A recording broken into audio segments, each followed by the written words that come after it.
I'm on my way to brother Harai and sister-in-law Gariner's place for dinner, and I want to talk about the concept of sovereignty or the formation of states, and that's because I've finished reading a few days ago the James C. Scott book Against the Grain.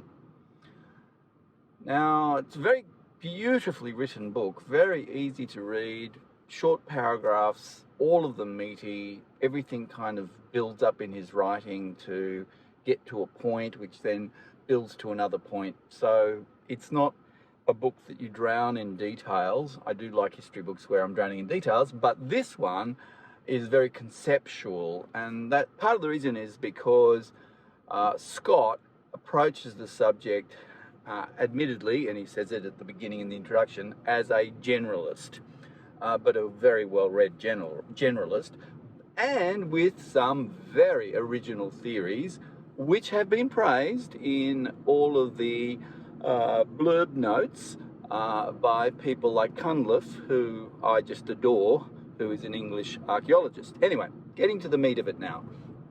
So the essential argument that Scott has is that the entire conception of development of humans once they came out of Africa and populated in other regions, that idea that there was firstly the development of things like animal husbandry, the looking after of animals, livestock, and was also the development of agriculture, that these did not naturally result in the next stage, which has been historically the argument of civilization, meaning building urban environments, towns and villages first, towns and then cities.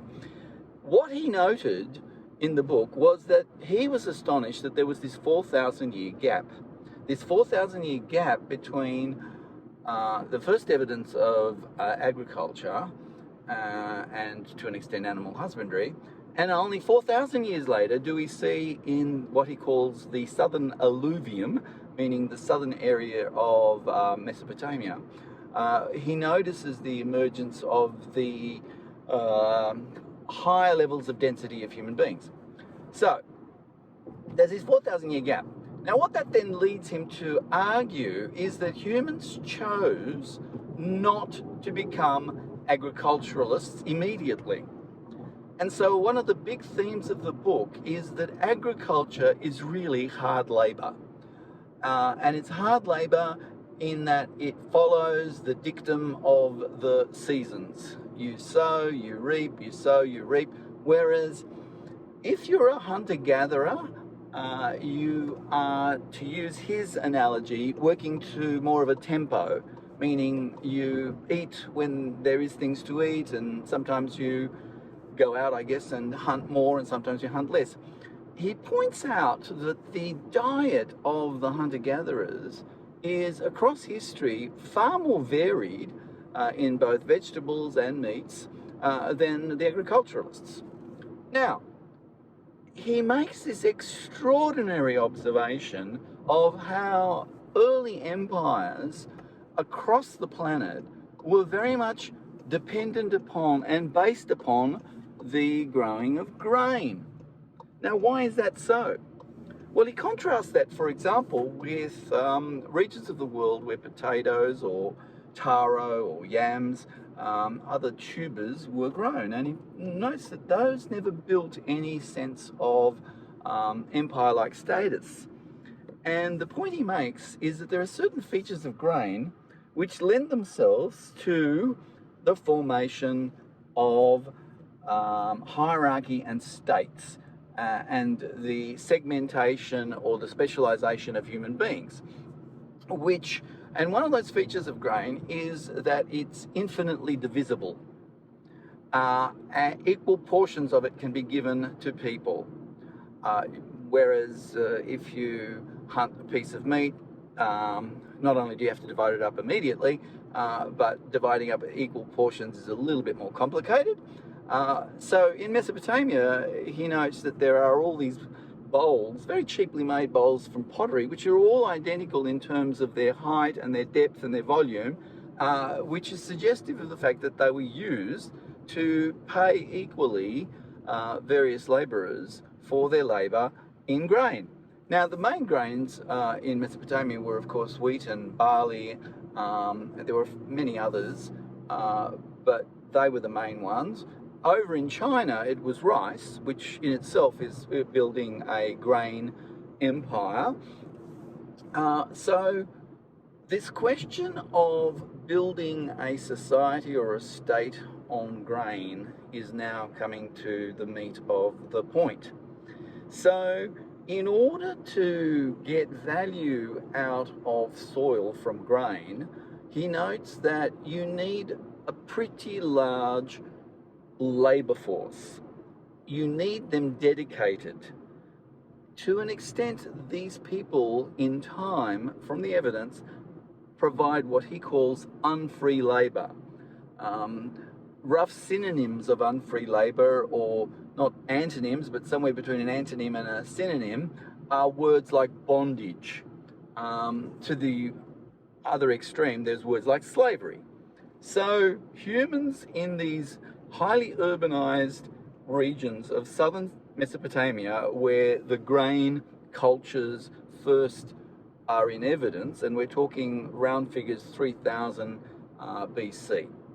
So in 3000 BC, we have an enormous amount of evidence, as he points out, about the town known as Uruk, U-R-U-K.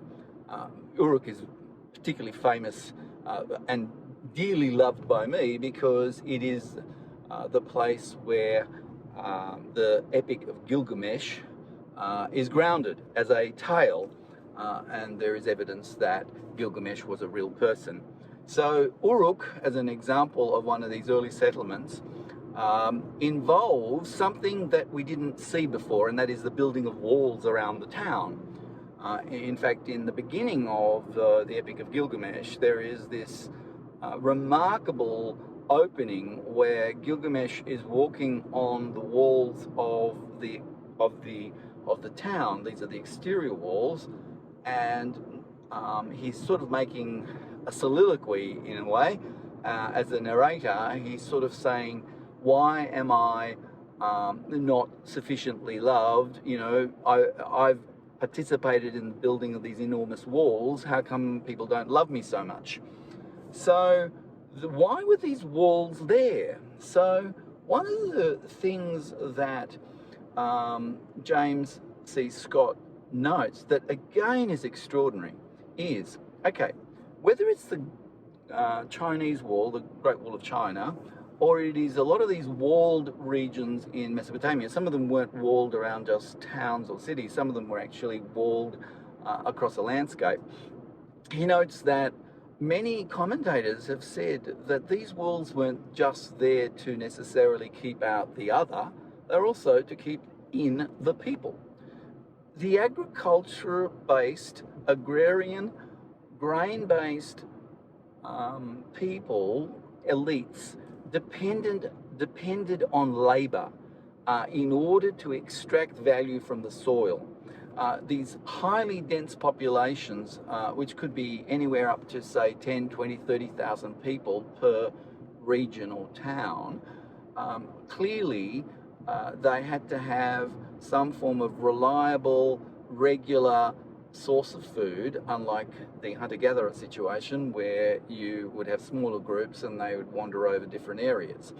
Now, these walls then appear, and the walls are also there, of course, because there is raiding going on. And when I was reading about the raiding, whether raiding by non-sedentary people, non-stationary people, non-town dwellers, or raiding by other towns. But when I was reading about the raiding, I remembered a moment that for me is unforgettable, and that was that in 1989, I remember it so clearly, in 1989, when I was starting my journey of trying to understand actually Armenian history and situate it within some sort of framework or historical timeline, I was developing a timeline, and in that timeline, I ended up reading a lot about Mesopotamia because it's a culture that is somewhat before the first reference is made to Armenians.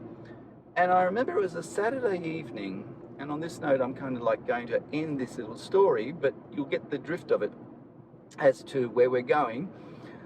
On this Saturday night, and it was in the middle of winter, so it was rather cold, and I was at home in my bedroom reading about Mesopotamia, and time passed as I was reading, and then at a very specific moment I remember feeling these chills going through my body, because I realized that I had just read about the first emergence of war in human civilization. I mean, if that's not a chilling thought, I don't know what is. And those wars were people who were navigating up and down either the Tigris or Euphrates River, attacking other towns in order to get to their grain stores. So the nub then of the formation of states in these urbanized areas is that people had to be subjugated. And I haven't mentioned the degree to which slavery was evident, because often when there were these wars, what was brought back and considered to be the most valuable thing that you could bring back from a war was slaves. And the slaves were often women, because women had the advantage for the elite of being able to create more labour and themselves be labour as well. So a lot of the books that I've been reading lately have vastly deepened my understanding of the prevalence of slavery across human history up until very recent times, 19th century. So the presence of slavery in history has made me lean towards anarchism. I have started to understand how it is that essentially the formation of states, the bringing together of human beings into urban environments, has created a situation of dependence, of bondage. And I look at our lives in the present world, and I think of them having these characteristics: people paying mortgages for exorbitantly priced houses, or people paying rent or being rent payers for their entire life, or younger people thinking about the fact that they'll never be able to afford housing. I mean, we are in an absurd situation where the economic order has been structured in such a way to maintain servitude for specific elites. And that, my friends, is just a reminder of what was present in Mesopotamia 5,000 years ago. And I've now arrived at my brother's place, so I will park and bid you adieu.